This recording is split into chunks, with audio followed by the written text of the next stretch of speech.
Et maintenant, dans certains plans, comme le SPARS, il s'appelle SPARS 17, eh bien là, ils ont prévu la communication que devraient avoir les politiques quand les effets secondaires seraient trop difficiles à cacher. Et que la société civile aura déjà fait le travail que là, nous on se dit qu'est-ce qu'on pourrait faire pour les...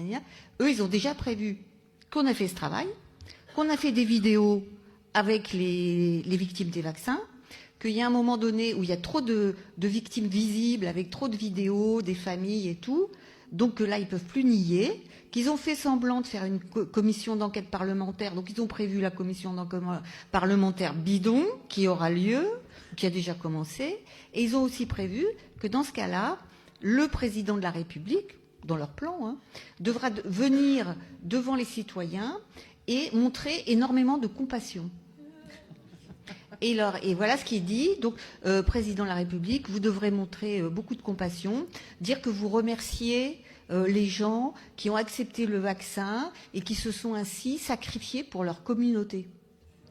Donc, mais si vous leur dites que voilà, mais maintenant, bien sûr, il va y avoir la commission d'enquête, et bien sûr, maintenant, il faut aller de l'avant. Tout ça est prévu, c'est écrit noir sur blanc. Noir sur blanc. Mais où? Je vous donnerai le lien sur le site de Hopkins. Voilà, SPARS, celui où il explique tout ça, ça s'appelle SPARS 17.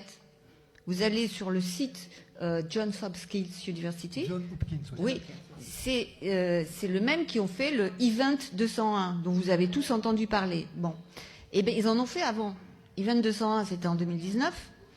En 2018, il y en a eu un autre qui s'appelle CLEDX. CLEDX, là, ils ont prévu toutes les mesures qu'ils nous ont appliquées. Parce que pendant longtemps, je me suis dit, mais d'où ils ont sorti ces mesures-là? Puis j'ai cherché.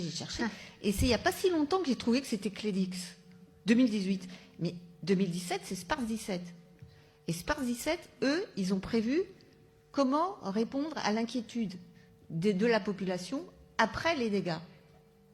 Donc tout ça est prévu. Et ce qui est prévu en 2010 par la Fondation Rockefeller, les scénarios du futur, c'est justement tout ça. C'est-à-dire une pandémie, une fausse pandémie et une solution la plus efficace.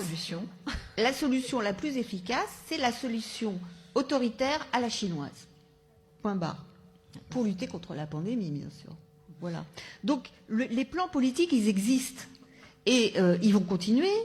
Et ils ont prévu, donc l'année prochaine, de prendre la souveraineté des nations à l'OMS et que l'OMS décide des mesures en cas de pandémie et les applique directement, indépendamment de la volonté des États. Donc si les États signent le traité nouveau pandémique qui sera soumis aux États en 2024, s'ils le signent, ça veut dire qu'ils perdent la souveraineté et ils signent l'obligation d'appliquer les décisions de l'OMS dès que l'OMS le décidera. Or, il faut savoir qu'une pandémie, il y a une personne qui décide, c'est le directeur de l'OMS, qui est un ancien terroriste, voilà, qui faisait partie d'un groupe maoïste terroriste dans son pays.